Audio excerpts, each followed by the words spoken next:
ओ hello, कौन हो तुम? अरे ऐसे घुसती क्यों चली आ रही हो घर में?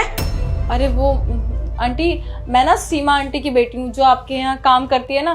तो आज ना उनकी तबीयत बहुत ज़्यादा ख़राब हो गई थी, तो उन्होंने मुझे भेज दिया। आज का ना सारा काम मैं कर दूंगी, आप टेंशन मत लीजिए। मम्मी चाय बना दो यार, मेरे को इंटरव्यू के लिए लेट हो रहा है। ये आ गई है ना, ये चाय बनाएगी। अरे वो सीमा है ना हमारी काम वाली, उसकी बेटी है ये। आज ये उसकी जगह आई है, यही काम करेगी घर का सारा। चल जा, चाय बना बढ़िया सी एक। अच्छा, ये सीमा आंटी की बेटी है। अबे तो तू यहाँ पे काम करने आई है, फैशन शो के कपड़े पहन के क्यों आई है? फैशन शो चल रहा है क्या यहाँ पर? अरे नहीं मैम, वो क्या है ना कि मम्मी के कपड़े मेरे को फिट नहीं आएंगे और मेरे पास ऐसे कोई कपड़े थे नहीं, इसलिए मैं ये पहन के आई। क्या वैसे कपड़े थे नहीं? कमाल है, काम वालियों की बेटी के पास भी ऐसे फैशन वाले कपड़े हैं। अबे ओ औकात मत भूल, यहाँ पे काम करने आई है ना तो वैसे कपड़े पहन के आया कर। ये फैशन शो करने की जरूरत नहीं है, समझ में आया तुझे?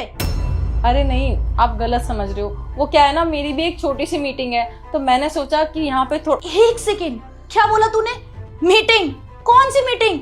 ओ वो नौकरानियों की वो जो संगठन चलती है, वो वाली मीटिंग कि किसको कितनी सैलरी चाहिए, किसको कितनी सैलरी नहीं चाहिए, ये वाली? आप इतना गुस्सा क्यों कर रही हैं? ओ हेलो, तू मुझे सिखाएगी कि मुझे क्या करना चाहिए और क्या नहीं करना चाहिए? मैं गुस्सा करूं या ना करूं? औकात मेरा अपनी, समझ में आई?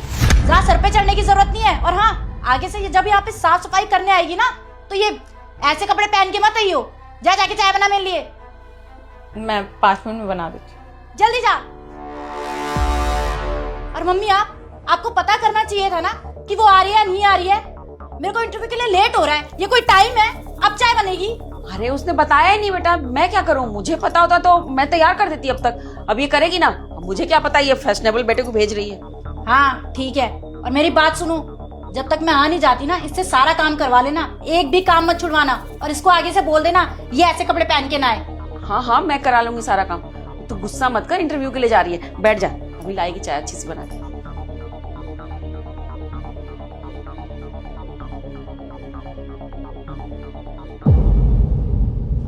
सॉरी, मैंने आपको ज्यादा वेट तो नहीं कराया? ओ एक्सक्यूज मी, तुम बॉस की सीट पे कैसे बैठ सकती हो? पागल वागल हो गई हो क्या? इस कंपनी के ओनर ने देख लिया ना तो थप्पड़ मार के भगाएगा। हटो यहाँ से।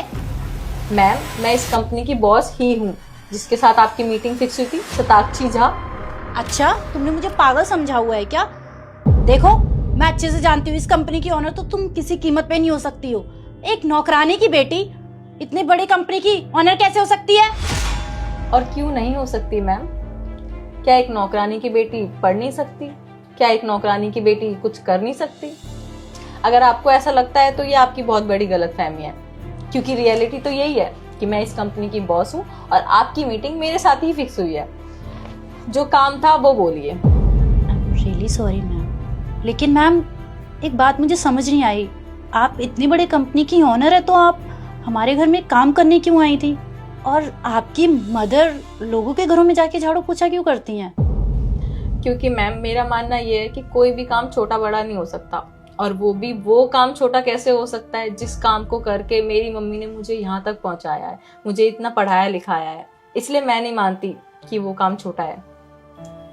मैम आप बिल्कुल सही कह रही हैं, कोई भी काम छोटा या बड़ा नहीं होता। And ma'am I am really sorry, मैंने आपको आपके काम से जज कर लिया और आपकी मदर के बारे में भी इतना कुछ बोला।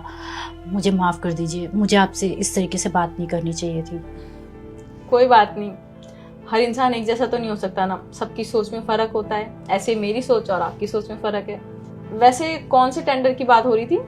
हो yes ma'am, I am really sorry, मैं तो भूल ही गई। मैम ये मेरे टेंडर की फाइल है, आप एक बार चेक कर लीजिए। And I hope so ma'am आप कोई पर्सनल दुश्मनी नहीं निकालेंगी। नहीं मैम, मैं कोई पर्सनल दुश्मनी नहीं निकालूंगी आपसे। अगर आपका टेंडर पास होने लायक होगा तो वो पास जरूर होगा। Thank you ma'am.